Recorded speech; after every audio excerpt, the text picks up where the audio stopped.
Today, I'm happy to share my work on applying automated machine learning in functional genomics. So since the rise of deep learning or more especially convolutional neural networks, it has really revolutionized quite a few of a diverse field of studies. So for example, in computer vision, we can accurately label different objects in a pretty messy or complicated image. And moreover, we can even, in this case, label the left one as a German Shepherd dog versus the right one as a husky. And similarly, we can also accurately label the functional or regulatory elements in billions of DNA letters in the human genome. And this is actually one of the previous works that come from our group. We can also accurately identify which of those transcription factors or DNA binding proteins will bind to which particular junction of this human genome. And none of those works would have been as powerful without the employment of the CNNs. So one of the reasons why CNNs are so suitable for modeling images and genomic sequences alike is that they can apply those convolution operations directly on the raw input with while keeping all those spatial structures. For example, in this case, we can just use this 3x3 convolutional filter and scan it through small patches of images. And in the 1D case, we can just use the 1D filter and scan that through the genomic sequences and identify which part of the sequence is actually functional. However, this powerfulness of this CNN does not come for free.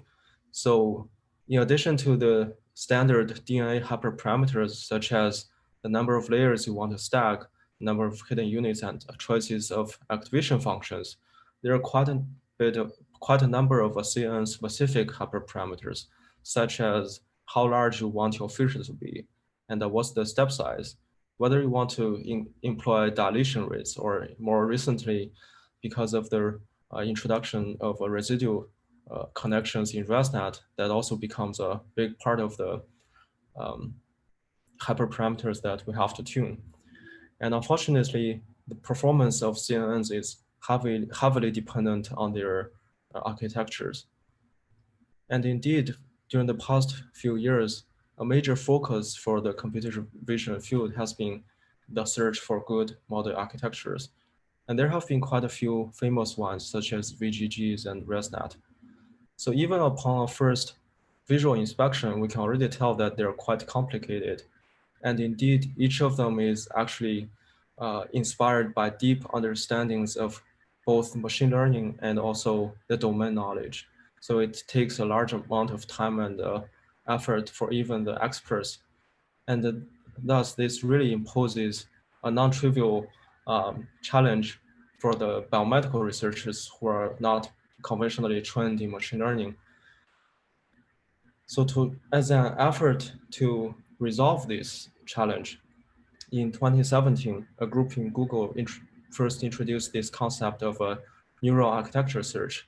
This is the whole concept is really not that new because it's a type of hyperparameter tuning. But for the first time, they were able to show that by employing a searching algorithm, the machines can actually design CNN architectures that is very accurate, that matched or even exceeded the ones designed by human experts. So today, if we look at the leaderboard for this computer vision problem on CIFAR-10 dataset, we can see a lot of them are actually designed automatically by searching algorithm instead of by human experts. So now we want to ask if we can have a search algorithm that can design CNNs accurately tells apart dog versus sheep, why can't we do the same thing for genomics, which is arguably more in need of such help? So here comes our motivations for adopting NAS to genomics. First, apparently, it's inspired by the successful applications of NAS in computer vision field. Second, genomics itself is a big data-driven subject, and every day we're generating mountains of high-throughput sequencing data. However, the computational hurdle of designing high-performance CNN architectures really limits our ability to convert those raw data into some useful biological knowledge. So that's why we propose this new method called AMBER, which is the first automated framework that designs CNN models for modeling genomic sequences. And we also demonstrate that it's useful in practice by comparing into well-established benchmarks. So the overview for this AMBER architecture search workflow is like this. So the input for the search module is a compiled training data. So in this case, we have the one hot encoded reference human genome plus a set of binary encoded labels that represents whether a particular regulatory marker is present or not from a publicly available ChIP-seq data set. But really, you can actually use any training data as long as it's pre-compiled. So taking this as the input, we start to design an optimal architecture for this particular training data. And we do this iteratively for each layer. So for example, for the teeth layer in the search space, there are two different components that we need to search for. So the first one is what kind of computational operations we want to use for this particular layer. And in this case, we can choose from convolution, dilated convolution, pooling operations such as max pooling and average pooling. And in this case, we insert a special operation, which is identity that doesn't do any computations, and effectively it just removes this layer. And the second component is illustrated in this red box, which is the residual connections for the teeth layer. That is whether one of the previous layers ranging from 0 to T will have this residual connection added to this layer. And we do this iteratively for 12 layers in this model space. And after the architecture search, the output of the search module is an optimal architecture for that fully specifies a convolutional neural network. And we can perform some downstream functional analysis, such as allele-specific binding or GWAS, genome-wide association studies. So the meat of this whole work is really how you search for architectures. So in this work, we leveraged one of the cutting edge method that is actually also one of the first pioneering work in the field, which is called the controller RNNs. So the controller RNN fully leveraged the fact that the neural network's architecture has this autoregressive characteristic, which means the operations and residual connections for a particular layer is dependent on all these previous layers. And we model this dependency by this recurrent neural network, and we sample iteratively the computational operations and the residual connections for each layer until a child network is fully specified. So of course, there are some other existing architecture search methods, and a major competitor for NAS is one called the differentiable architecture search. They're also very efficient, has been demonstrated to be efficient and accurate. And there are some more conventional ones, such as genetic algorithms and Bayesian optimizations. So each of those search algorithms have their own strengths and weaknesses. And it is our plan to adopt this in the future under our framework. But for now, we only use this state-of-the-art method called controller RNN. So now we have our searcher in place. We apply it to a genomics task, which is the one that I mentioned at the very beginning of this talk. In particular, for any given 1,000 base pair DNA sequences, we are interested in predicting whether one or more of those 919 regulatory markers are present or not, which is binary encoded. So to more robustly evaluate the searching performance, we applied AMBER 6 times independently, generating 6 of those searched models. So each of the line indicate one run of AMBER.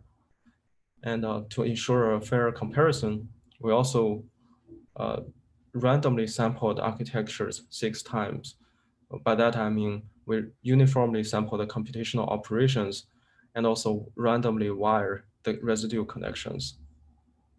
For those 900 regulatory markers or features, they can be grouped into 4 categories based on their biological functions.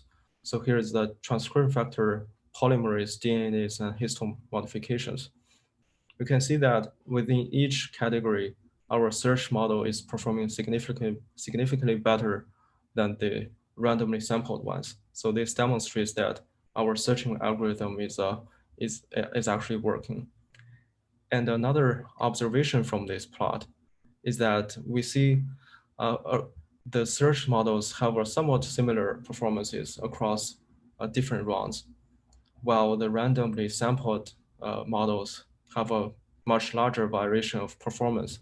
Again, this is expected because when you randomly wire your neural network, you're equally to get a good performance ones as well as a bad performance ones. So theoretically, the performance could be an artifact of a model complexity. Say if our search algorithm just tends to pick simpler models to avoid overfitting, or just pick more complicated models to better fit the data. And that is not the case because we don't observe strong correlations between the performance and the number of trainable parameters.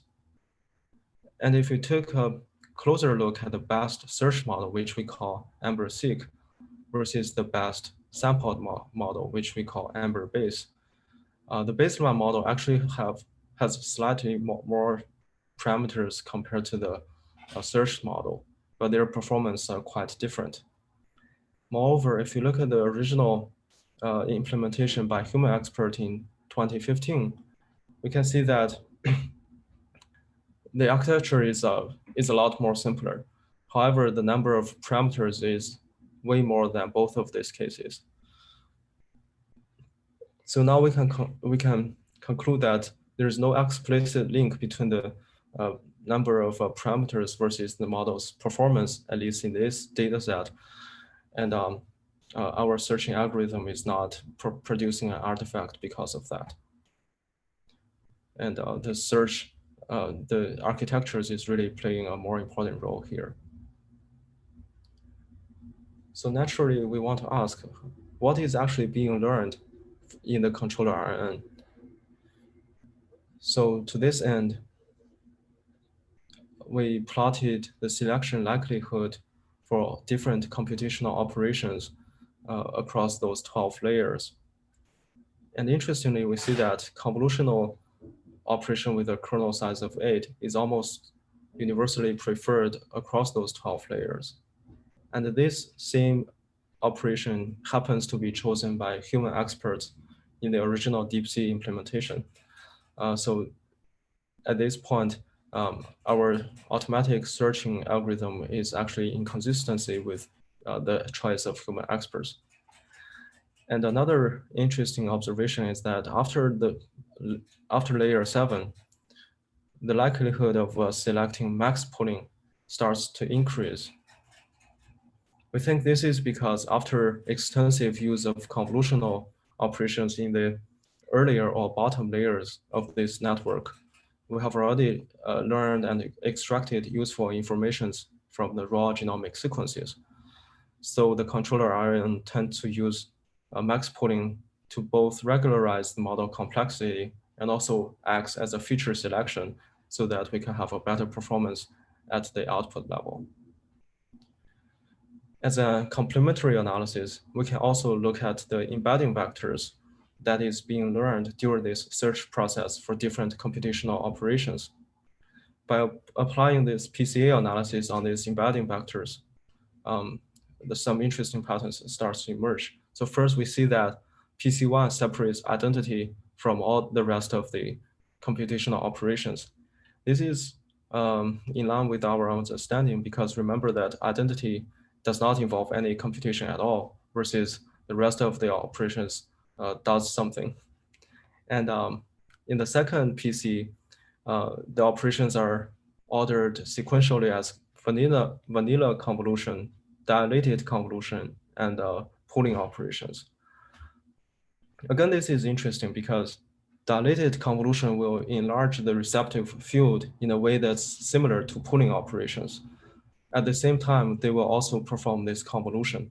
So indeed, dilated convolutions are in the middle of convolution and pooling operations. So this tells us that our controller RNN are capable of learning and distinguishing different computational operations that are both different to each other and also the ones that are similar to each other. And we believe this is the key that this controller RNN can design accurate model architectures. So now I'm going to talk more about the downstream analysis for our model called AMBER-seq, because we want to show that they are practically useful for the biomedical researchers. So for example, we can benchmark the variant effect prediction using allele-specific binding.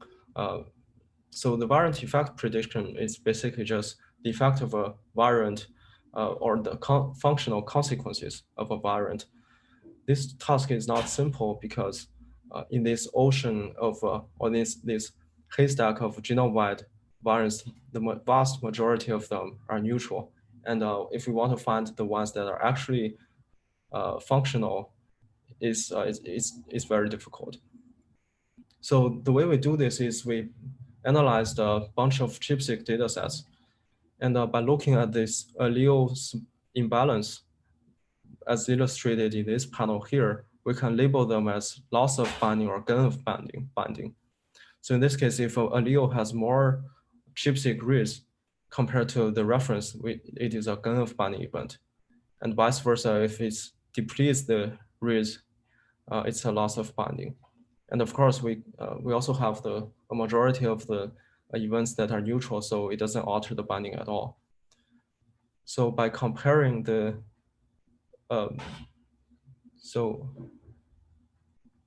am I seeing any comments from the chat? Okay, yeah, never mind.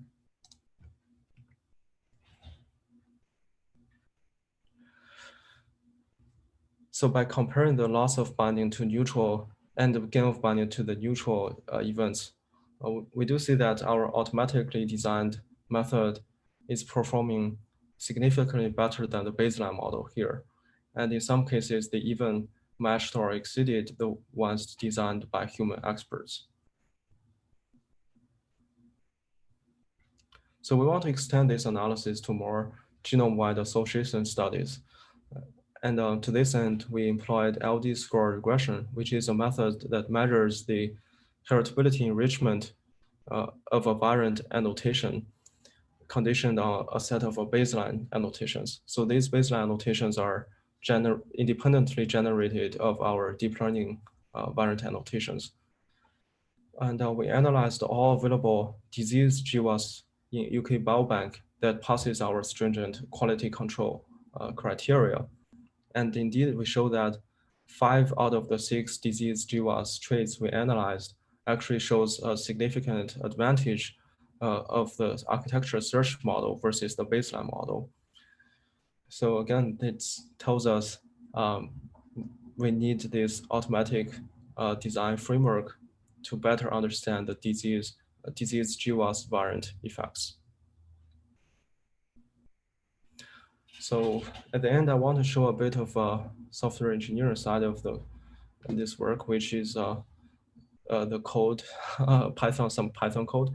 So first, if you want to do architecture search, the first thing you need to do is define a model space. And this is fairly simple. You just need to write a Python function that iteratively add different operations to your model space, which is this model space class. Once you have this model space, you can start by building an Amber class.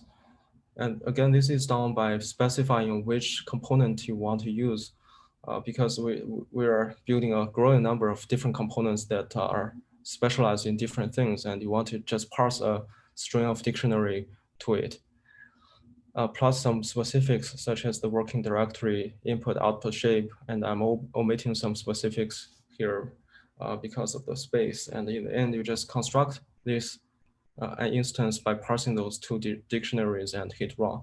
And then after 70 hours, GPU hours, you will get an optimal architecture for your specific data set. So in summary, we present Amber, which is the first automated framework that can design CNN architectures with high performance. And we show that indeed the searching is working by comparing it to both the baseline models and human expert design models. And when benchmarking with downstream functional analysis, such as allele specific binding and GWAS heritability enrichment, our automatically designed models also show significant advantages in several aspects. So that's about the first part of my talk. And I want to just quickly show a new component that we have been working on under this Amber framework. So the motivation is really simple because there has been this report that claims that deep learning, and especially the ones with neural architecture search, is increasingly become a major burden for the environment. So it is estimated that training a natural language model with neural architecture search can emit the CO2 as much as 5 cars in their lifetime. And if you look at the total cost, they could be as much as $3 million. So apparently the question becomes, can we do better than this? So yeah, so this is a co-work with one of the graduate students in our group, Evan. So we aim to build a more efficient controller island called ambient. So the philosophy for this is we just train it once, but we apply it many times on different scenarios. Conventional methods will commission this one-to-one relationship between the controller model and the specific task. But here, we are through the introduction of those dataset descriptors that describes the statistical and biological characteristics of a sequencing dataset, we can jointly train a controller model with a set of different datasets. And at the time of applications, we can just generate an architecture based on these dataset descriptors in a very similar zero-shot way. So as a pilot analysis, we applied ambient jointly on these 36 epigenetic datasets. And as a result, we do see that different biological datasets tends to use different optimal neural architectures. For instance, the chromatin openness datasets apparently prefers average pooling as the first pooling layer, while the transcription factor datasets will almost always use max pooling. There are also some transferable parts, such as after the first 3 layers, different datasets tends to use more or less the same architecture. So we think this really the first part is some kind of an adapter that can learn to extract information from sequences of different biological properties. And then the later part is transferable across diverse datasets. In the end, we apply this trained ambient model to some unseen held out test datasets. So in this case, we're asking the trained ambient model to generate an architecture without any retraining or fine tuning. As a comparison, we also run the baseline Amber model and see how their reward or the accuracy of the CNN architectures are changing over time. So indeed, by applying ambient, we can save the GPU runtime anywhere from 8 hours to 21 hours with an average of 15 GPU hours and without loss of much prediction power or accuracy. So in summary, we built a new component under this Amber framework by augmenting the controller model with a dataset descriptors. And we show that it's more computationally efficient and substantially reduces the computing power and also subsequently the environmental footprint. And with that, I would thank my advisor, Olga, and everyone in the Transgaia group. And thank you for listening. And I'm happy to take any questions.